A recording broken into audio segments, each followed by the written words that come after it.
Exercise 3.1 के प्रश्न 9 का ये रहा 7वां प्रश्न। 3x माइनस 5y बराबर -1, इसे हम समीकरण फर्स्ट मान लिए। उसी प्रकार 2x माइनस वाई बराबर -3, जिसे हम समीकरण सेकेंड मान लिए।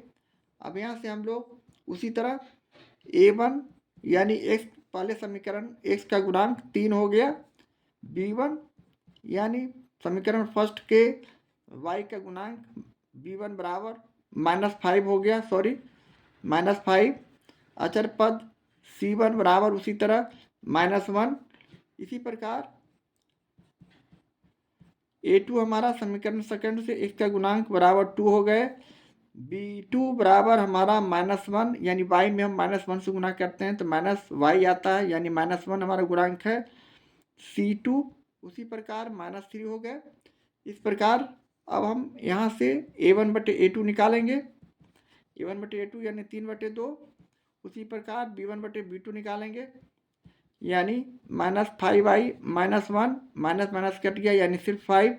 इस प्रकार हमारा रिजल्ट आ रहा है a1/a2 is not equal to b1/b2, यहाँ 3/2, जबकि यहाँ 5y1 है।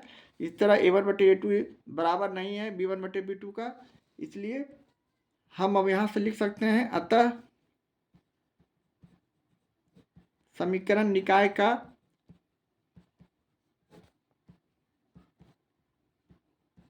हल अद्वितीय है।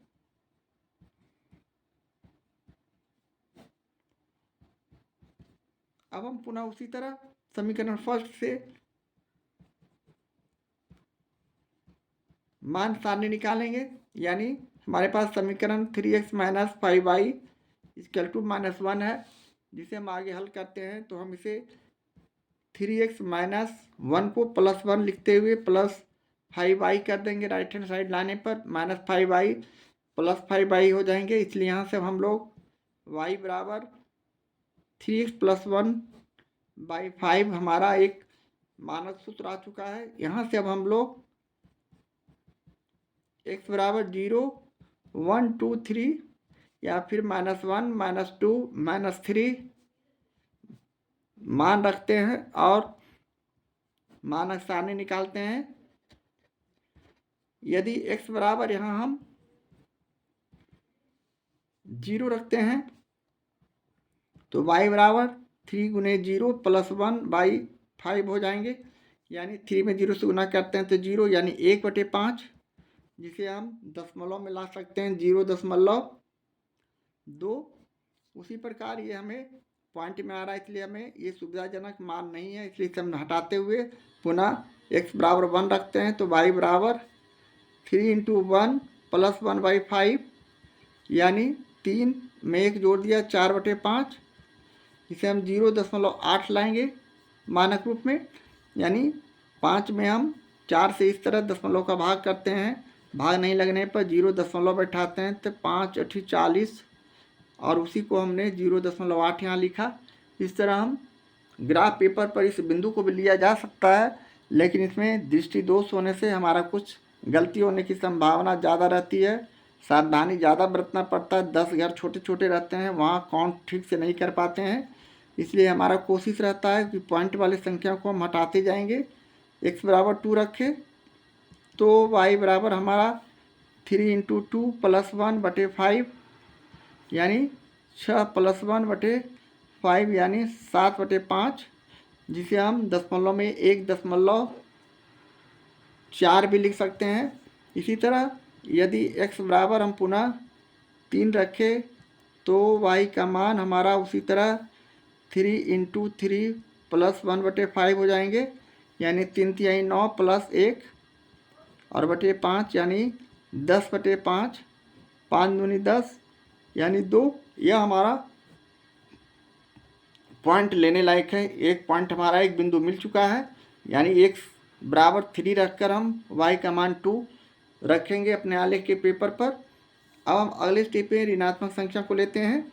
यदि x बराबर -1 तो y बराबर 3 × -1 + 1 हो जाएंगे, और बटे 5 यहाँ ये -3 हो जाएंगे +1/5, यानी इसे हम घटाएंगे तो -2/5, जो कि हम -0.4 इसे लिखेंगे दशमलव में। इसी तरह यदि x बराबर हम -2 लेते हैं तो हमारा y का मान उसी प्रकार 3 गुने -2 और +1/5 हो जाएंगे, जिसे हम गुना करते हैं 3 और -2 तो -6 + 1 और बटे 5, यहाँ -6 + 1 यानी 5/5, जिसे हम -5 सॉरी इसे हम काटते हैं तो -1। यह भी संख्या हमें लेने लायक है, यानी हमें 2 बिंदु आ चुका है। अब हम समय के मूल्य को समझते हुए, हम ज़्यादा समय बर्बाद ना करते हुए 2 बिंदु मिल जाने के बाद हम समीकरण सेकंड के मान सारणी पर ध्यान देंगे। तो समीकरण सेकंड से लिखते हुए, क्योंकि समीकरण सेकंड हमारा है 2x - y = -3, जिसे हम 2x + 3 बराबर y भी लिख सकते हैं। -y को राइट हैंड साइड ले जाने पर +y और -3 को लेफ्ट हैंड साइड लाने पर +3 हो जाएंगे। इसलिए फाइनली y बराबर 2x + 3 हमारा मानक सूत्र, मान सारणी निकालने का मानक सूत्र आ चुका है। अब हम उसी तरह x बराबर 0, 1, 2, 3 या फिर -1, -2 या -3 रखकर मान सारणी निकालने का 2 बिंदु लिखने का कोशिश करेंगे निकालने का। यदि x बराबर 0 हो तो y का मान हमारा उसी तरह 2 गुने 0 + 3 यानी यहाँ सिर्फ 3 हो जाएंगे। उसी प्रकार यदि x बराबर 1 तो y का मान उसी तरह 2 गुने 1 + 3 यानी 5 हो जाएंगे। यदि x बराबर 2 तो y का मान उसी तरह 2 गुने 2 + 3 यानी 4, 3, 7। यदि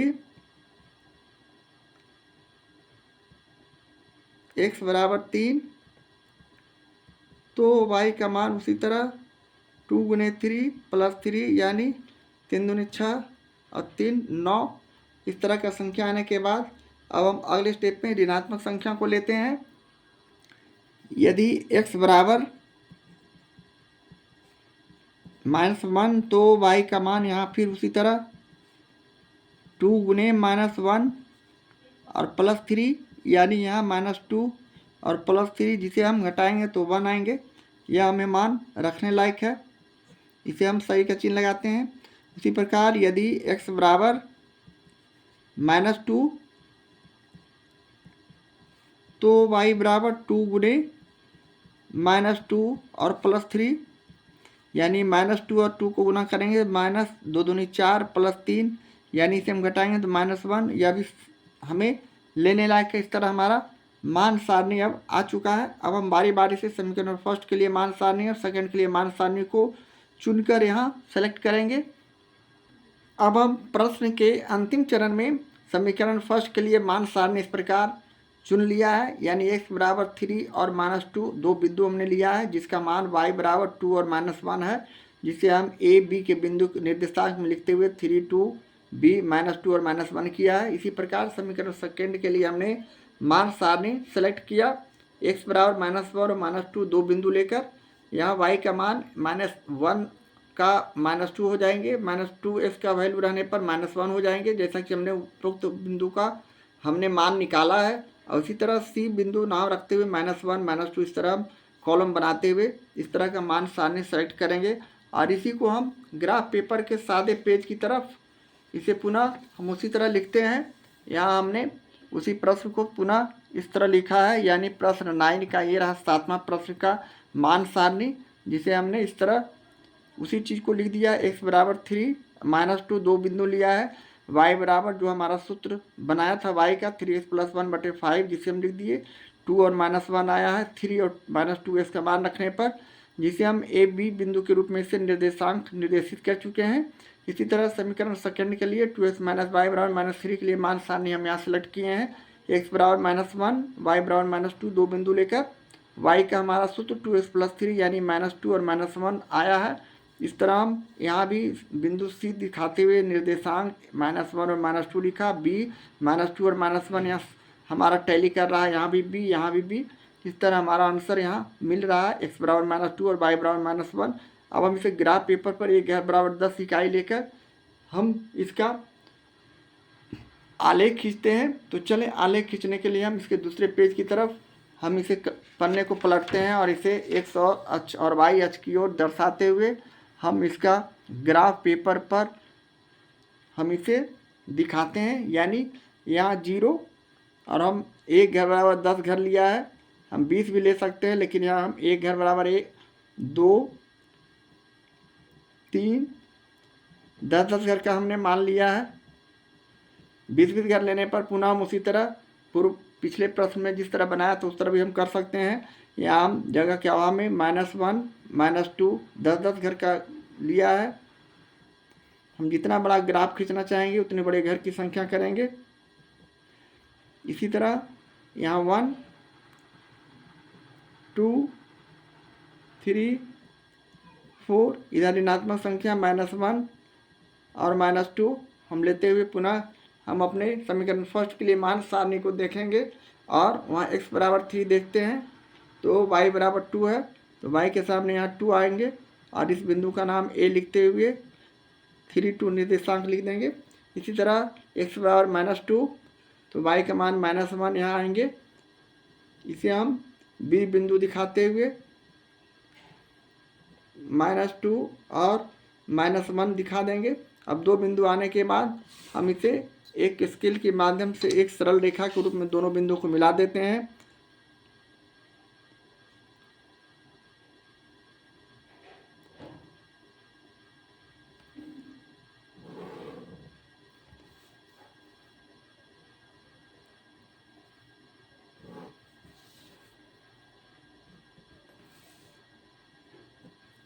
और इस समीकरण का नाम लिख देते हैं, यानी हमारा ये आलेख है 3x - 5y = -1 का। इसी तरह समीकरण सेकंड के लिए हम मान सारणी से इसका वैल्यू रखते हैं, यानी x बराबर -1 तो y बराबर -2, x बराबर -1 है तो y बराबर हमारा -2 है। -2 के सामने यहाँ आएंगे और इसे पॉइंटेड करते हुए हम इस बिंदु का नाम C देंगे और इसका वैल्यू -1 और -2 लिख देंगे। इसी तरह अगले स्टेप में x बराबर -2 और y बराबर -1 है तो वही बिंदु B हो जाएंगे, यानी पहला बिंदु ये और दूसरा बिंदु ये। अब इसे हम दो बिंदु आने के बाद अब इसे हम एक रेखा के रूप में दे सकते हैं, रेखा खींच सकते हैं। इस तरह हम ग्राफ को दिखाएंगे, इस तरह दोनों बिंदु को मिला देंगे।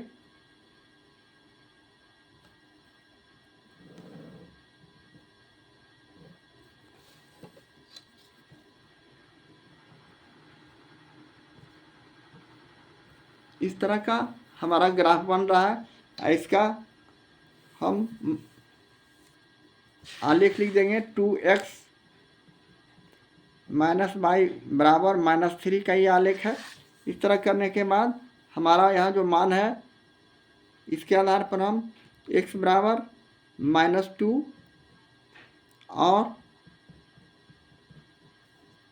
y बराबर यहाँ -1 हमारा आंसर हो जाएगा। इस तरह हम प्रश्न 9 के 7वें प्रश्न का सॉल्यूशन करते हैं। एक्सरसाइज 3.1 के प्रश्न 9 का ये रहा 8वां प्रश्न। 2x - 6y + 10 = 0, 3x - 9y + 15 = 0 दो तरह का इक्वेशन हमें दिया हुआ है, जिसे हम इस तरह सजा कर भी लिख सकते हैं। अगले स्टेप में 2x - 6y = -10, इसे समीकरण फर्स्ट माने। उसी प्रकार 3x - 9y = -15 लिखे, इसलिए कि +15 को राइट हैंड साइड ले जाएंगे, -15 इसे समीकरण सेकंड मान लिया।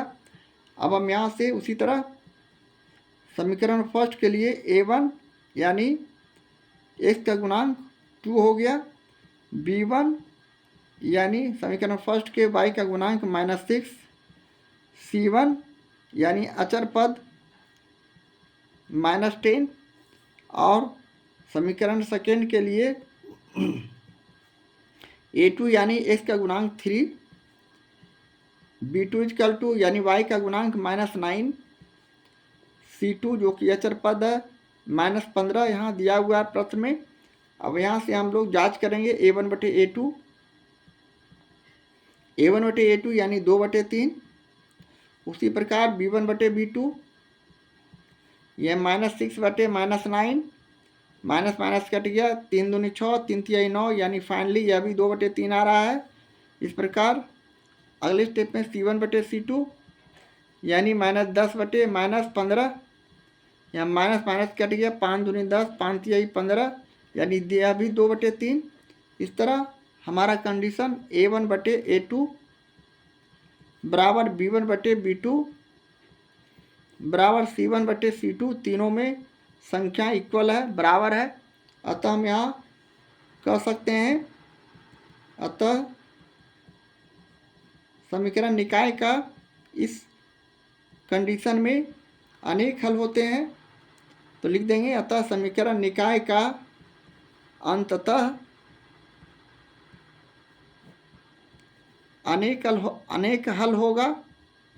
अनेक हल होने से हम इसे आलेख विधि से नहीं दिखा सकते हैं, क्योंकि उसमें हमारा आंसर कोई सटीक आंसर आएगा नहीं, बहुत से आंसर आएंगे जिसे हम यहाँ आलेख विधि से दिखा नहीं सकते, इसलिए हम इसका आलेख नहीं खींचेंगे।